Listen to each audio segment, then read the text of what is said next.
You're very welcome to this month's episode of Zevo Talks, where we're going to explore meaningful disconnection and how to optimize tech use in order to promote your well-being. My name is Sarah Keane, Wellbeing Consultant and Integrative Health Coach with Zevo, and today I very much look forward to unpacking this subject as it's so incredibly relevant and so present for us now more than ever. Perhaps you'll have recognised maybe in your own personal life your use of technology and exposure to screen time increasing in recent years, but also in particular for any listeners who are parents who may be witnessing firsthand as well the increase in screen time among young family members, and maybe even feeling a little bit helpless or unsure of how to handle it.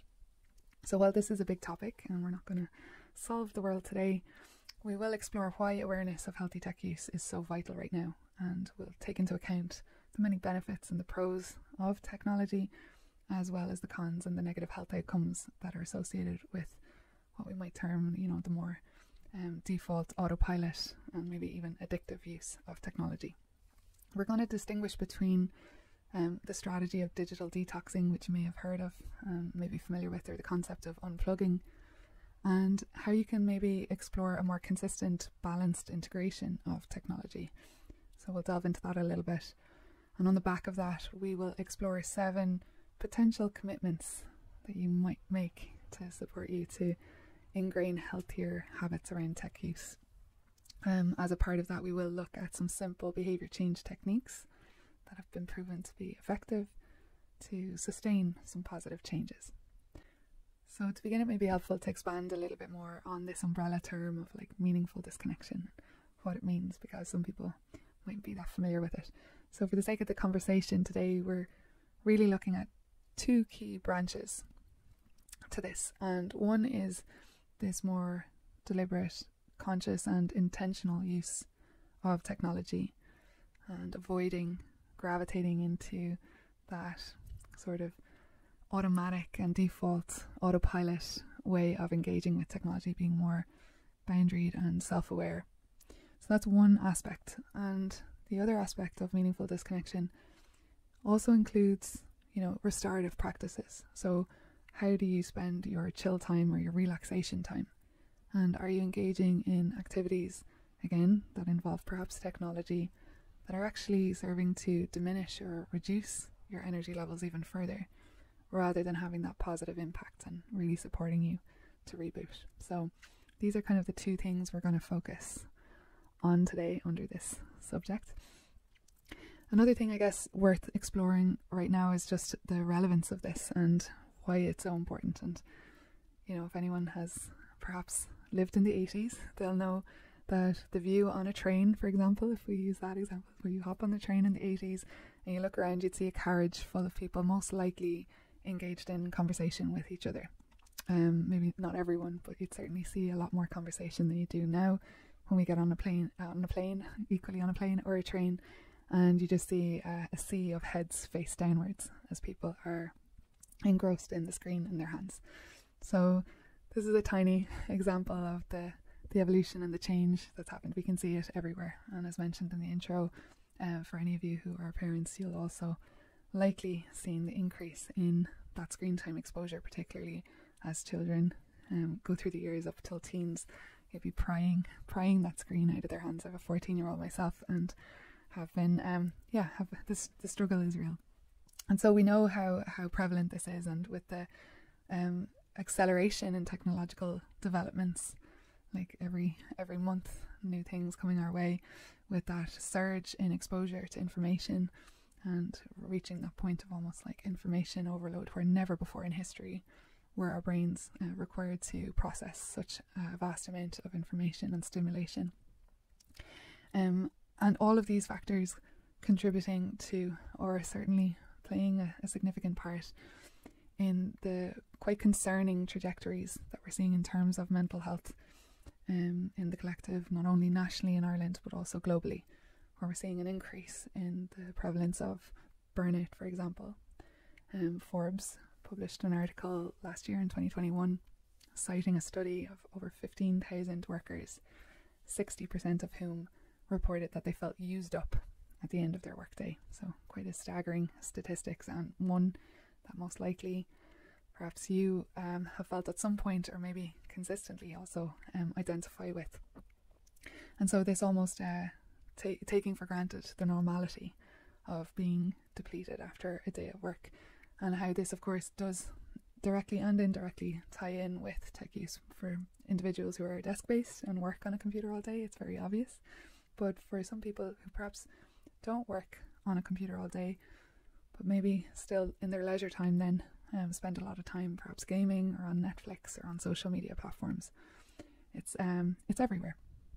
And so for us to really be aware of that link between the negative mental health outcomes that are associated directly and indirectly with the prevalence and the growing use of technology and screen time, it's very relevant. Part of this, and this ties in with the second branch that I mentioned around how we spend our recovery time, our relaxation and restoration. Part of this is also linked to this always on culture that is so dominant in the West, where we oftentimes make high performance synonymous with being 100% on 100% of the time, and having very high expectations in terms of productivity and energy output, to such an extent that some very goal-oriented individuals even reduce their sleeping hours so they've more waking time to be able to work longer. And while this may yield a short-term return in terms of productivity, the cost for long-term health is undeniable. And so it's for all of these reasons that it's important for us today to really look a little bit closer at this topic and see, maybe even have just the real golden nugget here is for you to take a couple of minutes and even reflect on your own use of technology retrospectively over the last few days or few weeks or few months, and consider if any of the potential commitments, as I mentioned, or ways that you can ingrain healthier habits may be a positive contribution to you, and may really, even in small ways, make significant changes to your health and well-being over time. So in relation to this always on culture, there's a disregard to some extent of kind of natural laws. And by natural laws I mean that everything in nature has cycles, including our body, and our energy production and how we generate and create energy also has a natural cycle to it, and it has an ebb and a flow.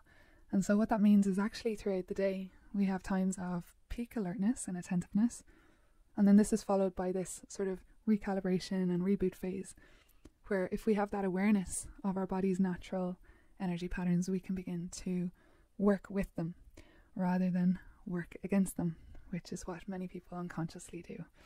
And so hand in hand with this always on culture can be this sort of pathologizing of low energy. And when the energy dips, instead of perhaps giving yourself time and space and maybe doing some nurturing activities that actually work with the body to reboot, often the reflex is to reach for sugar or caffeine in order to override that dip, keep the energy levels high and keep going. And what we do in terms of this sort of more kind of nutritional source of energy, there's also a parallel in how we handle technology. And oftentimes when there's those dips in our energy as well, instead of perhaps relaxing and doing some breath work, meditating, the reflex can be to reach for the phones and distract, or engage the mind in something rather than giving it an opportunity to reboot. And so for this reason, it's really, really important, especially for individuals who are living in quite a consistent routine, because when we have routine, it can be so much easier for this autopilot mode to take root and become quite automatic in what we do. And so it requires real attentiveness to really consider more about our environment and what may be sometimes termed the choice architecture of your life. So is it easy for you to make a healthier choice? Or is everything primed for you to go into these loops of behavior that actually aren't serving you and aren't benefiting you in the long term? So just like caffeine and sugar, and there's many ultra processed foods that are engineered and designed in a way to hook us in and make things moreish. We won't go as far as saying addictive, but certainly making certain ultra processed foods difficult to stop consuming. So too with technology, and a huge amount of money is invested in this digital consumer space to quite literally where the commodity is your attention. And so these platforms are expertly designed in ways to really hook in your attention. And so it really requires this awareness of, again, your environment and also of the mediums through which you access technology to be able to deliberately buffer against falling into that loop of automaticity, as they call in the research, where you're just doing things reflexively without that kind of conscious, deliberate response. So developing self-awareness and having an active commitment to put buffers in place in order to preserve the sanctity of your inner world and your mental scape, to reduce that bombardment from external stimuli and still yield all the positive benefits that technology can bring to your life. Interestingly, there was research published by Pew Research Center in 2018, and it was really exploring kind of public opinion on the destiny of humanity with all these technological advancements. And just shy of 50% of respondents really felt that the impact of technology was so positive, that it was so supportive for connection, for commerce, for the development of society, for our intelligence and that access to information, and really entertainment, really all serving to enrich our life quality. However, there was just over a third of respondents really foresaw that the negative health outcomes associated with technology and the negative societal impact far outweighed the benefits. And they painted a picture of this sort of digital dystopia, very much rooted in this awareness of the negative effects of information overload, reducing concentration and attention span. Some of you may be familiar with the Microsoft study from 2015, which cited that our attention spans have reduced from being approximately 12 seconds in the year 2000, I think it was around 12 seconds, then to 8 seconds in 2015. Again, this is all context specific, and that would have been very much looking at online use attention span, given that Microsoft was the researcher. So context does matter, but it was still a study that's widely cited. So these negative health outcomes, negative mental health outcomes fed into this sort of digital dystopian vision. And we can also see, for example, in social media, how distrust and divisiveness can arise. There can be many negative, as I said, societal impacts. There can be disconnection. Individuals can fall into the trap of comparing themselves and only putting forward a very one-sided view of their life experience that can lend itself to individuals having false ideas about how other people's lives are, and that can have, again, many negative health outcomes associated, or negative mental health outcomes associated. So in essence, this sort of duress of technological use can really take its toll. Fortunately, though, there was a significant number of individuals in this sort of midway ground where they could weigh up the negative impact with the positives, and really saw that the solution took root in having greater media literacy and being able to reimagine the use of technology in healthier ways and reinventing its use and with this more deliberate and intentional engagement with greater regulation, and really recalibrating our expectations around how we use technology and its impact. And so, in essence, boiling it down, reducing it to where there's a will, there's a way, and we don't have to be so extreme and all or nothing in our approach to this. So this links into this perhaps more prevalent mindset around digital detoxing and unplugging versus a more balanced and consistent integration of technology into how we live our lives. So it can be quite similar to the idea of fad dieting. While it can certainly yield initial positive benefits, sometimes quite significant and staggering, and in certain contexts it can certainly be really called for and required. Oftentimes when we are looking at changing a behaviour, it's far more beneficial to see what is sustainable and what are you more likely to be able to consistently maintain over weeks and months and years, particularly when it's something so integral to how you live your life.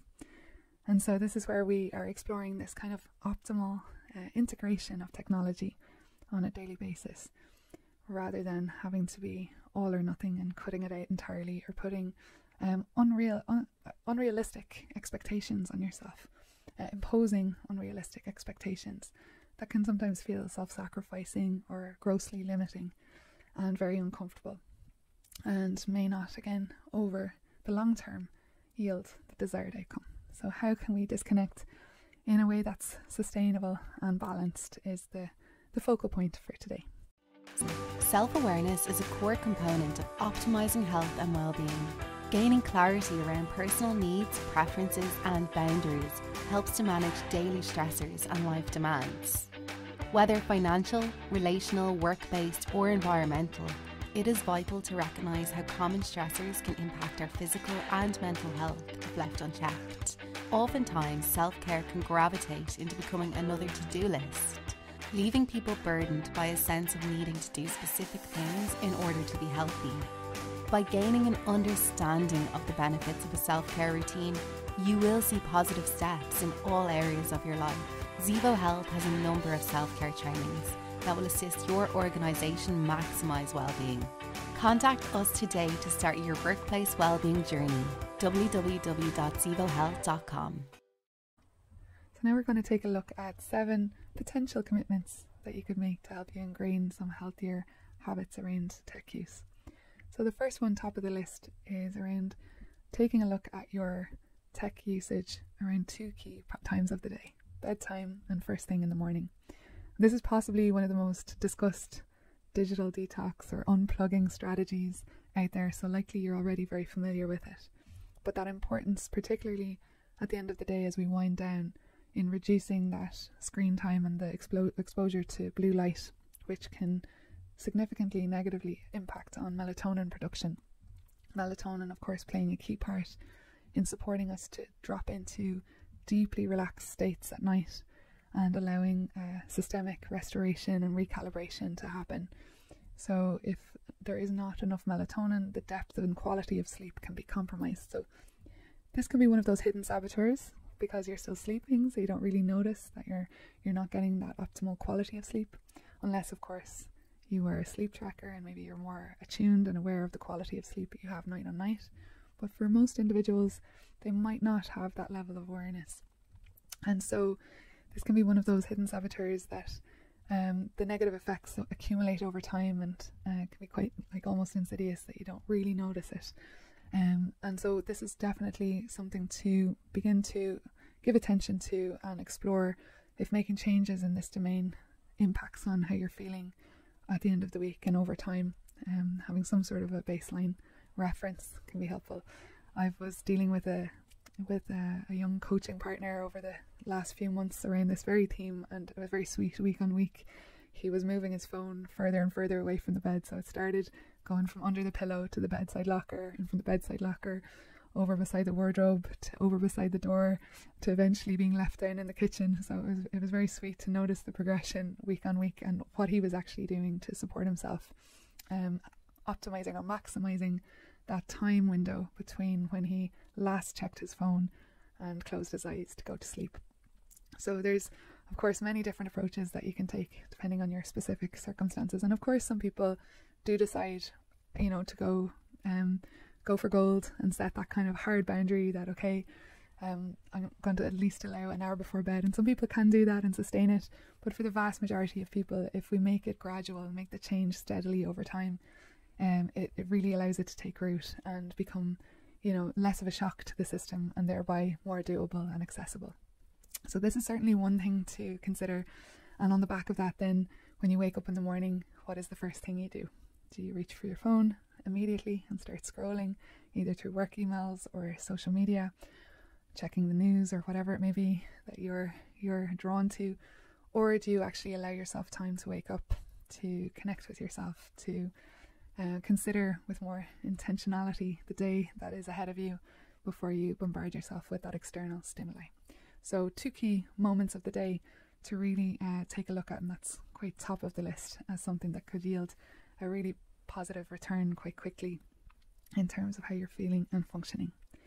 The second one is exploring the creation of digital free spaces, not only in your home, but perhaps also in workplaces or social places where you gather, and quite literally implementing almost like a policy that, okay, we don't have tech here.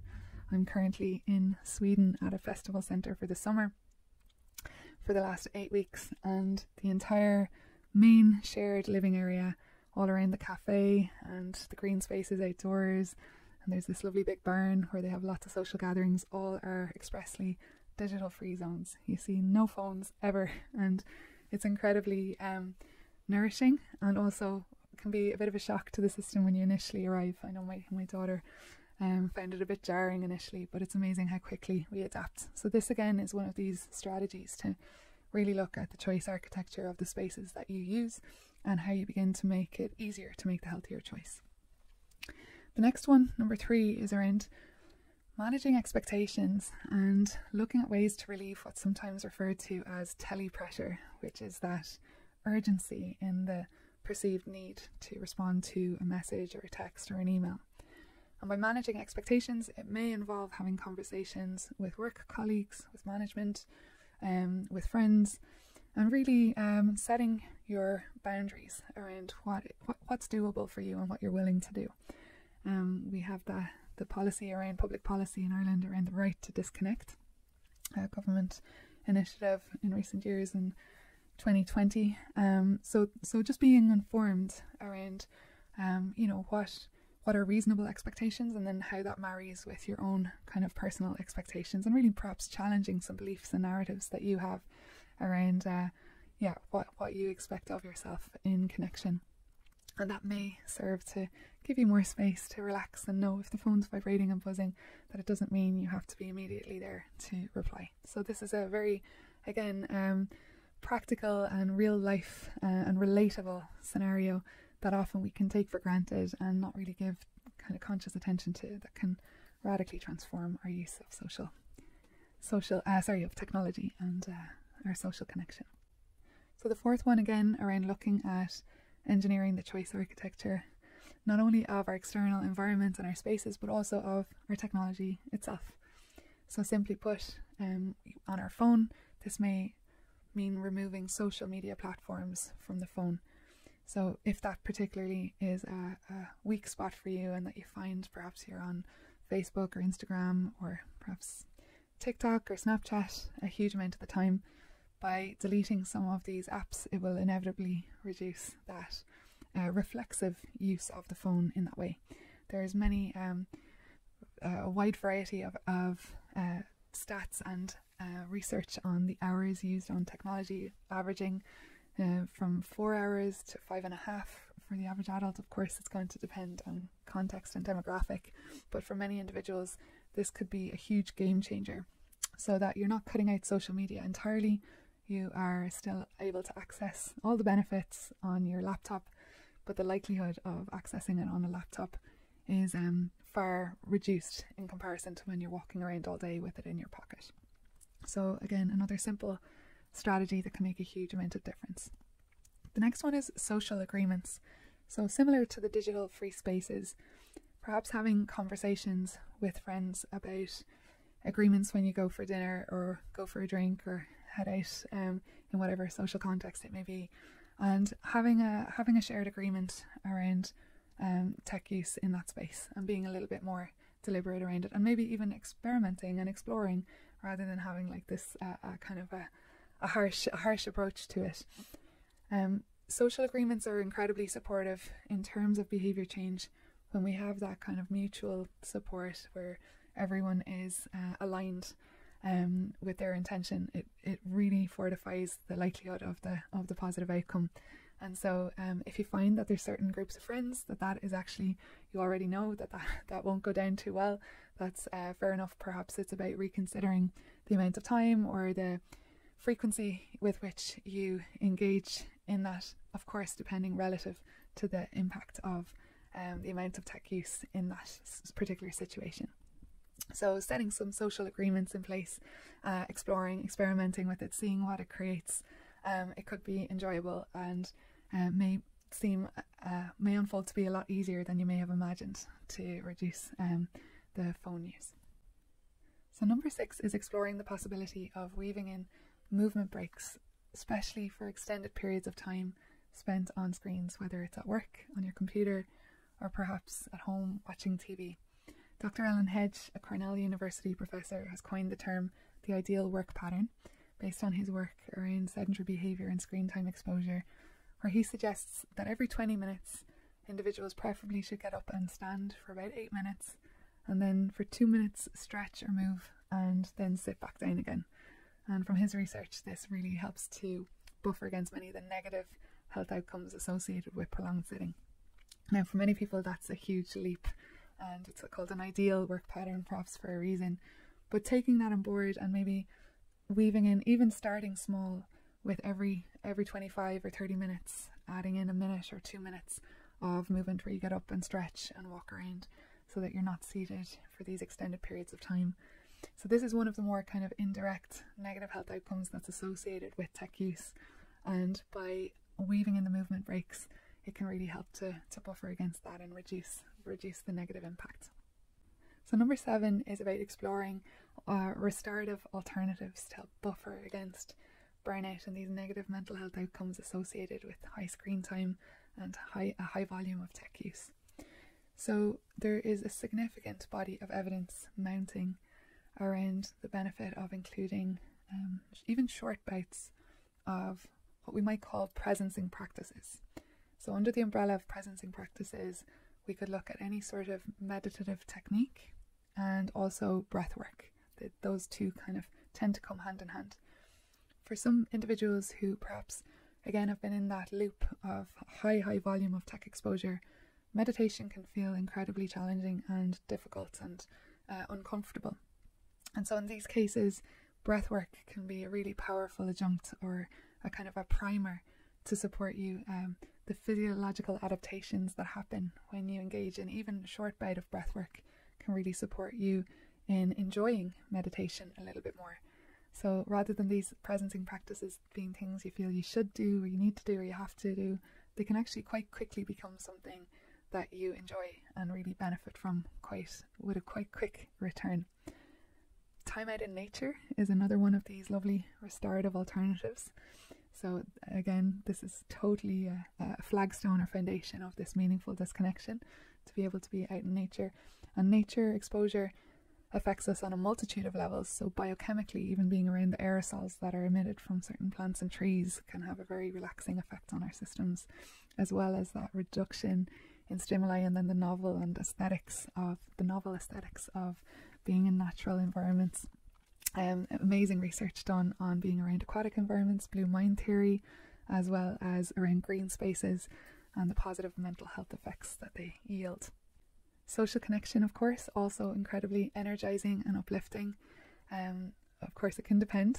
Some of you may be familiar with the term energy vampires. So there are certain social connections that may be diminishing and depleting, but social contexts in which there is humor, laughter, stimulating conversation, conversing around things that are of interest to you, and then also hugs and physical touch can also be incredibly restorative and nurturing.